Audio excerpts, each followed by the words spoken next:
Good morning, good morning, good morning. How is everyone doing this morning? Me and Rexy are outside walking with my weighted vest. So I think I'm doing something. So as we're on our morning walk, I said, let's get some morning motivation in. Let's get some morning motivation in. If you're able to wake up this morning and can think of 10 things that God has already blessed you with, type in the comments, I got my 10. Type in the comments, I got my 10. So no matter what today throws at you, you are already blessed because God has already blessed you with these 10 things. Rexy, chill out. So, morning motivation. If you don't like where you are, what are you doing to change it? If you don't like where you are, what are you doing to change it? A lot of times, we find ourselves in situations, friendships, businesses,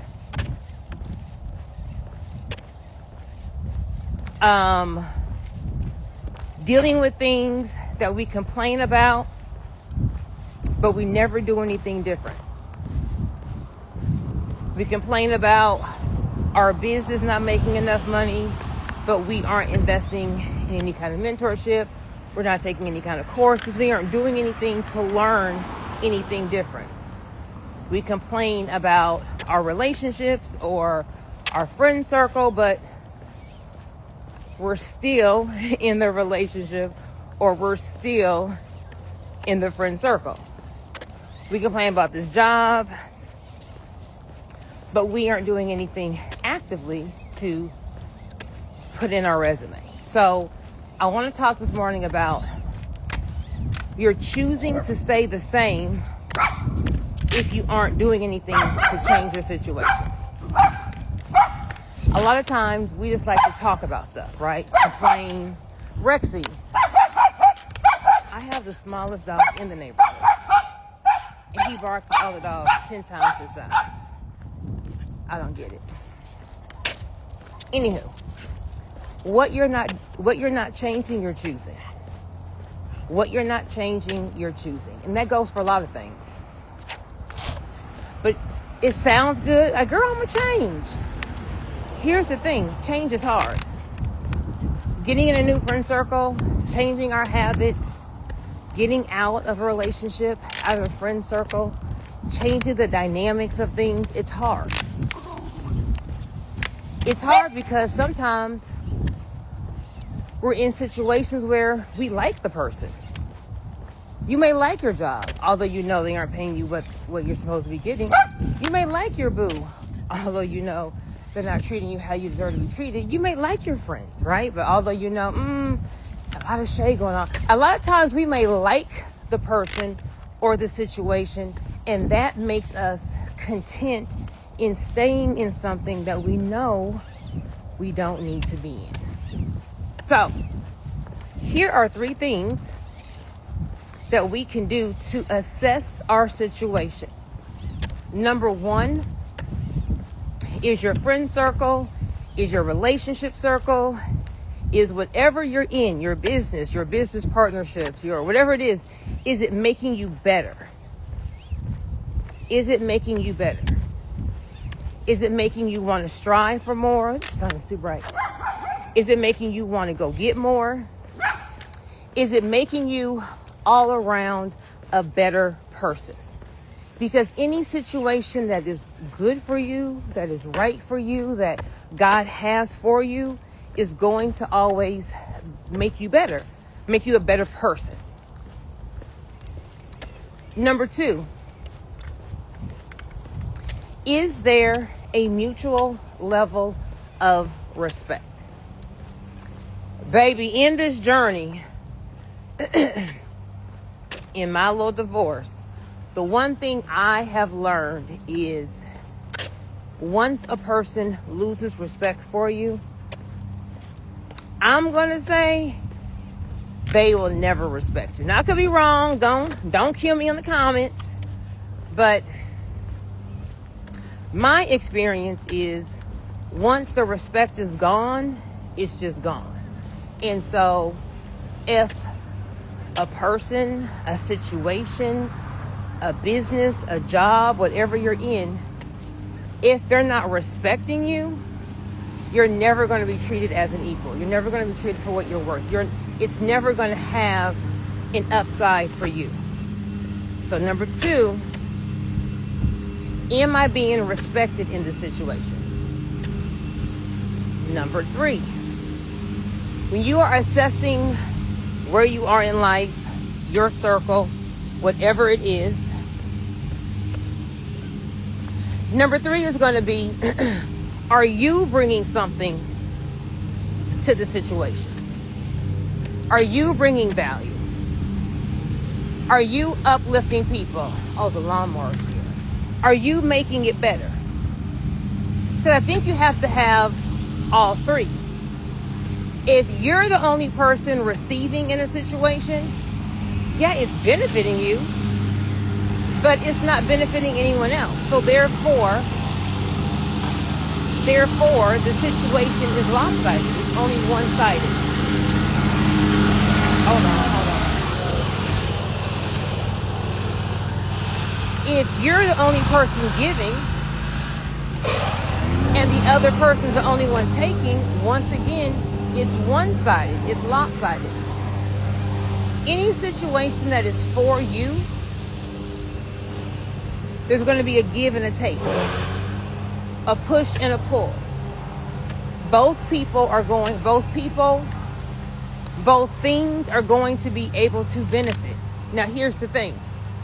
It's not always going to be 50-50. Everyone's season of giving and everyone's season of taking may be different. Well, what you mean, girl? Let's say you have a business partnership, right? What if your business partner is sick? Or what if your business partner lost one of their parents? What if their business partner is going through a divorce? What if your business partner is going through something?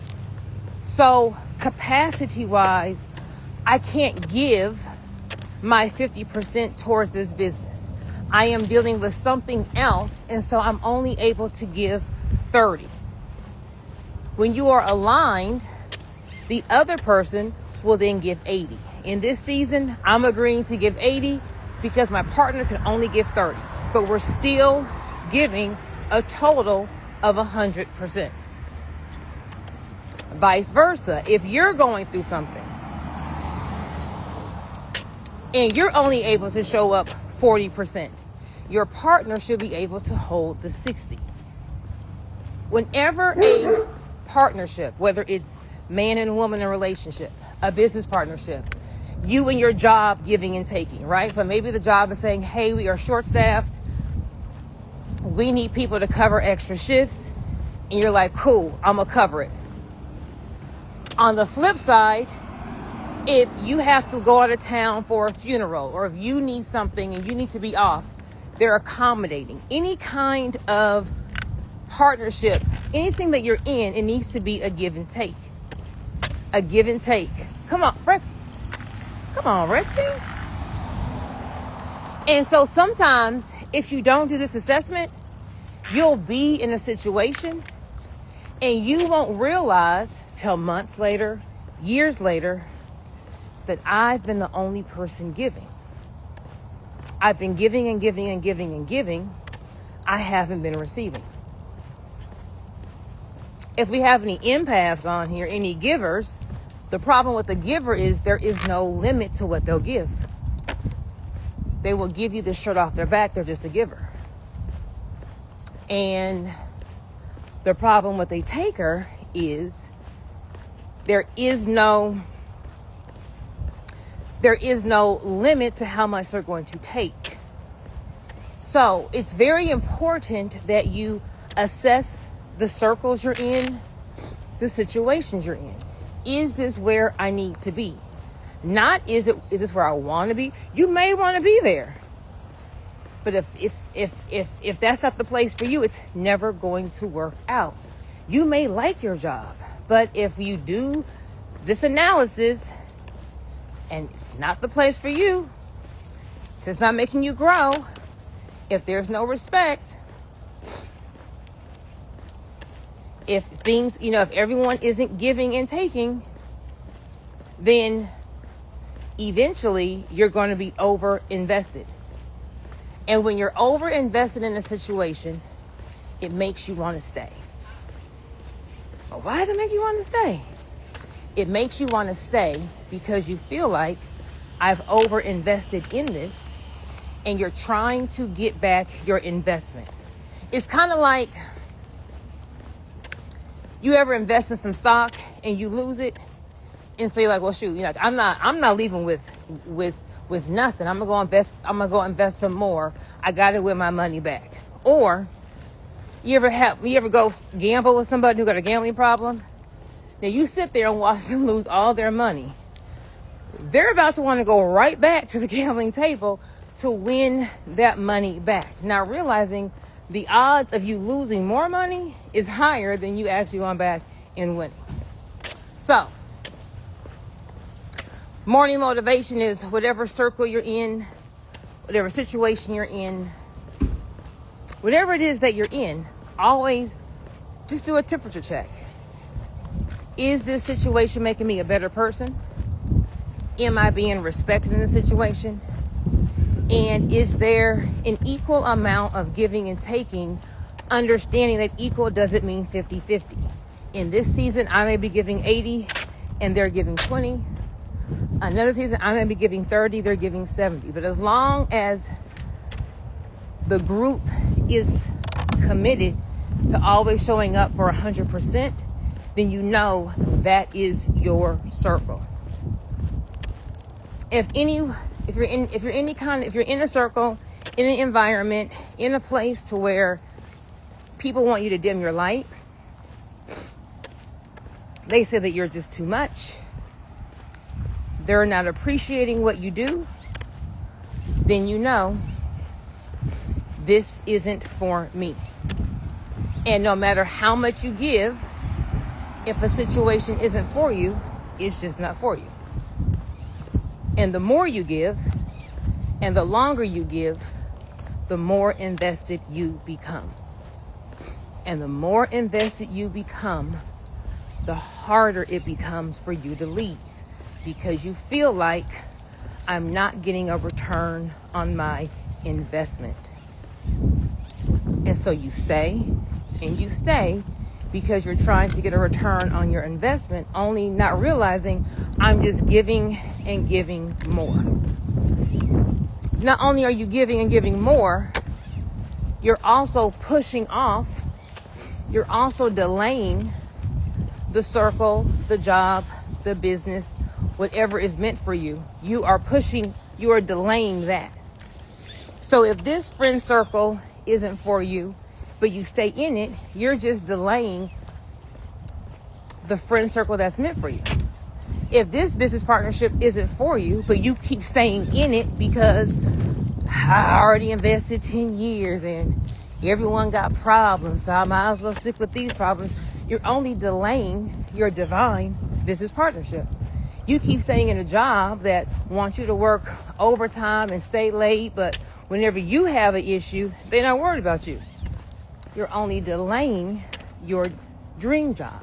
Whenever you stay in something that's not making you a better person, that you're not being respected in, and it's not a give and take, not only are you overcompensating and hurting yourself, you are delaying what God has for you. If anyone is interested in learning how to make money in their sleep, how to make digital dollars, learning how to use AI to make digital products, to have another stream of income, comment free in the comments. I am doing a free 3 days of mentorship. Me, Kim Perrymon, JD, and Dion Coopwood next week. It's going to be thebomb.com. Free 3 days. You don't want to miss it. If you want to go on ahead and make 2026 your best year, if you want to add additional stream of income to your current business, or just I want to have another stream of income, then you want to comment free, click the link, or you can just DM me the word free, or you can click the link in my bio for my free 3-day summit next week, Tuesday, Wednesday. Am I about to lie to y'all? Either Tuesday, Wednesday, Thursday, or Monday, Tuesday, Wednesday. But hey, a free 3 days. Free 3 days. 4 people, 3 days, free, to make sure everyone's going into 2026 able to make money in their sleep. All right, I gotta go. Morning. I gotta go wake up Deuce and start this mommy rotation. Everyone have a fabulous Tuesday, and I will, of course, see you at the bank. Bye.